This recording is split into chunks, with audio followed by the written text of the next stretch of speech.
Super, et c'est bon maintenant. Donc là, en fait, si tu vois, l'assistant, il me donne en fait le code. Il me dit, bon, si tu veux, tu peux utiliser append values pour écrire tes données. Et, et il me dit, en fait, je vais lui montrer en fait les données, à quoi ça ressemble. Mhm. Et là, en fait, on peut lui dire, il nous dit en fait, on peut utiliser ça, cette fonction-là. On lui donne les values comme state.data. Mais je vais lui dire que moi, mes données ressemblent à ça. Donc, je vais lui dire, the data looks like this. Et là, en fait, j'aurais aussi pu inclure les logs. Essayons d'inclure les logs en fait pour voir. Je vais lui dire, the data shape is in the logs. Et là, j'envoie ça, cette requête. Enfin, là, je lui dis que le format des données se trouve dans les logs aussi. Mhm. Et, euh, et on verra en fait ce qu'il va répondre. Et donc là, il me dit, ah, ok. Il me dit, based on your logs, your data is a single object to write to the spreadsheet. You will need to convert it to a 2D array format. Donc en fait, il me dit que je dois faire ça. Donc là, c'est bon. Bon, Mhm. je pense que ça va marcher. Je ne réfléchis pas trop. Et si on veut mettre les headers, il nous dit qu'on peut mettre les headers ici, mais je ne veux pas mettre les headers. Et ça, ce code-là, je le remplace par ce que j'ai ici. Donc là, il va Mhm. convertir les données et les écrire dans notre spreadsheet. Mhm. Et là, je vais juste transitionner, faire un CTRL S, comme ça. Et là, en fait, ce que je peux faire, c'est que je peux maintenant faire un CTRL Enter pour réexécuter ce, pour réexécuter cette opération-là, si je veux. Mhm. Donc, je peux Mhm. tester si ça marche. Et quand je fais un CTRL Enter, bon, ça le réexécute. On va voir. Ça me dit que ça a marché. On va venir ici voir notre fichier Excel. On va le recharger. Est-ce qu'il l'a envoyé? Je ne vois pas encore. Je vais voir dans Input, dans Output. Values, il dit Data Value Row. Est-ce que ici, il l'a envoyé? Euh, je ne suis pas très sûr. Donc, si je vois ici Output, on a un Rows ici, bien sûr. Mhm. Rows, en fait, le Rows, c'est un tableau de tableaux. Dans le tableau. Ouais, je l'aurais pas. Je pense que ça, il s'est trompé. Je vais juste mettre un row ici. Bon, peut-être que c'est. On va voir. C'est ça, c'est le spreadsheet. On n'a pas encore de données qui arrivent à ce spreadsheet.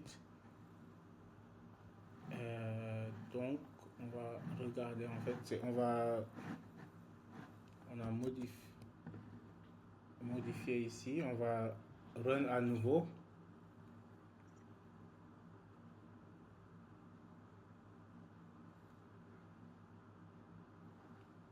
Ok, run complete with success. Mais je vois pas mes données. Je sais pas pourquoi. Je suis dans ce spreadsheet. Je pense que l'ID. Est-ce que l'ID est le bon? On va voir.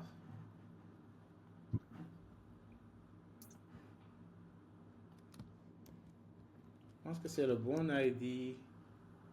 Mhm. Ce que j'aurais fait moi, c'est que je... Allez, je vais prendre juste ça en fait. Je vais prendre ça. Au lieu de faire cette partie où il manipule, parce que je pense que ça doit être ce data values là qui cause problème. Et je vais lui faire ça. Je vais juste faire ce append value. Et je vais faire Mhm. rerun. Bon, il faut savoir que moi, je ne suis pas un spécialiste de ce langage-là. Je travaille sur la plateforme. Mhm. Ah oui, cette fois-ci, il échoue. Il dit que ça doit, je pense que ça doit être un tableau de tableau. Ouais. Mhm. Ouais, ça doit être ouais, au moins ça, c'est bien. Je vais mettre un tableau de tableau.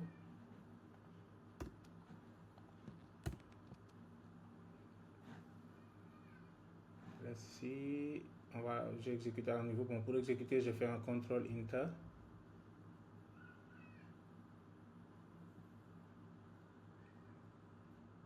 Voilà, bon, je pense que cette fois-ci c'est bon, c'est passé. Tu vois, ça nous dit en fait ce qu'il a fait. Et là, tu vois, maintenant les données sont là.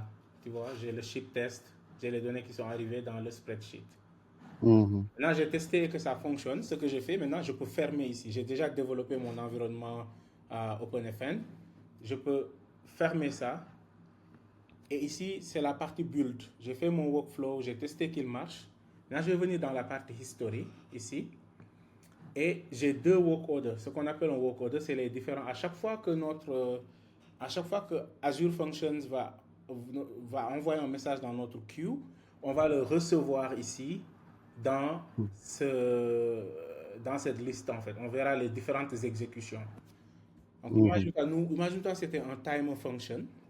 Si c'était un timer function, qu'est-ce que ça veut dire? Ça veut dire que si on a configuré notre timer pour qu'il s'exécute chaque lundi, ça veut dire que normalement, chaque Mhm. lundi, on doit trouver ici une exécution. Donc, toi, pour monitorer, Oui, oui. juste chaque matin, chaque lundi matin, au lieu de regarder Azure, etc., tu peux juste venir dans OpenFN, regarder s'il y a une exécution, est-ce qu'elle a réussi ou pas. Si elle n'a pas réussi, tu peux aller là, Mhm. tu peux aller voir en fait qu'est-ce qui s'est passé avec cette exécution, est-ce qu'il y a des logs ici, etc. Et OpenFN va tout te dire, au lieu de te connecter avec Azure en CLI, par exemple. Donc, moi, Mhm. je vais maintenant lancer des exécutions ici. Je vais lancer un autre Azure Put. Et là, normalement, tu vois, automatiquement, on reçoit l'exécution ici. Elle est en train de tourner. Tu vois, je peux la Mhm. expand et je peux aller voir. Et tu vois, l'exécution est en train de run. Et quand elle aura fini, on aura une nouvelle ligne dans notre fichier Excel. Mhm. Mhm. Et ainsi de suite. Et c'est ça qu'on appelle en fait de l'intégration de données. Quand ça marche normalement, c'est bon. Tes équipements IoT vont envoyer à travers la plateforme que tu as développée ces messages. Azure va recevoir les Mhm. messages et tu vas traiter les messages. Tu vas faire ce que tu veux ici avec ces messages. Tu enlèves les données sensibles, etc. Et tu envoies juste la Mhm. partie qui t'intéresse dans ce fichier Excel que tu peux après envoyer à tes boss ou bien aux data engineers ou bien data scientists qui vont travailler, etc., etc. Mhm.